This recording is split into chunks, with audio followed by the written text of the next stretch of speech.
ಇವತ್ತು bus stand ಅಲ್ಲಿ ನನ್ನ ಜೊತೆ ಈ ತರ ಆಗುತ್ತೆ ಅಂತ ನನಗೆ ಗೊತ್ತೇ ಇರಲಿಲ್ಲ.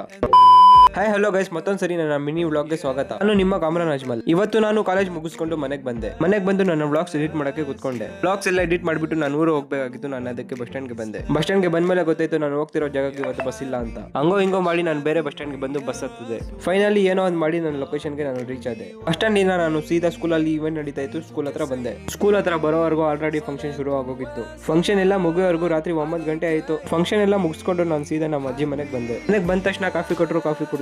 ಏನೋ ಗಮ್ ಅಂತೈತಲ್ಲ ಅಂತ ನೋಡಕ್ ಹೋದ್ರೆ ನಮ್ಮ ಅಮ್ಮ ಬಿರಿಯಾನಿ ಮಾಡ್ತಾ ಇದ್ರು. ಮನೇಲಿ ಕೂತ್ಕೊಂಡು ಬೋರ್ ಹೊಡಿತೈತಲ್ಲ ಅಂತ ಸ್ವಲ್ಪ ಆಚೆ ಕಡೆ ತಿರ್ಗಕ್ ಬಂದೆ. ಆಚೆ ಬಂದ ತಕ್ಷಣ ನನ್ನ ಫ್ರೆಂಡ್ ಅಂಗಡಿಯಿಂದ ಬರ್ತಾ ಇದ್ದ. ಇನ್ನ ಮೀಟ್ ಆಗಿ ನಾನು ಜಾಸ್ತಿ ದಿನ ಆಗಿತ್ತು, ಅದಕ್ಕೆ ಇವನ್ನ ಮಾತಾಡ್ಕೊಂಡ್ ಬರ್ತಾ ಇದ್ದೆ. ಇನ್ನೊಬ್ಬ ಫ್ರೆಂಡ್ ಫೋನ್ ಮಾಡಿ ಬಾ ಟಿಟಿ ಅಲ್ಲಿ ಇದೀನಿ, ಟಿಟಿ ಹತ್ರ ಅಂದ. ಟಿಟಿ ಹತ್ರ ಬಂದ್ ನೋಡ್ರೆ ಎಲ್ಲರೂ ಇಲ್ಲಿ ಲೂಡೋ ಆಡ್ಕೊಂಡು ಕುತ್ಕೊಂಡಿದ್ರು. ಅವ್ರಿಗೆಲ್ಲ ಸ್ವಲ್ಪ ಹೊತ್ತು ಮಾತಾಡ್ಕೊಂಡು ನಾನು ಮನೆಗೆ ಬಂದ್ಬಿಟ್ಟೆ. ಗೈಸ್, ಇವತ್ತಿಗೆ ಅಷ್ಟೇ. ನನ್ನ ವ್ಲಾಗ್ ಇಷ್ಟ ಆದ್ರೆ ಲೈಕ್ ಮಾಡಿ, ಶೇರ್ ಮಾಡಿ, ನನ್ನ ಪೇಜ್ಗೆ ಫಾಲೋ ಮಾಡಿ.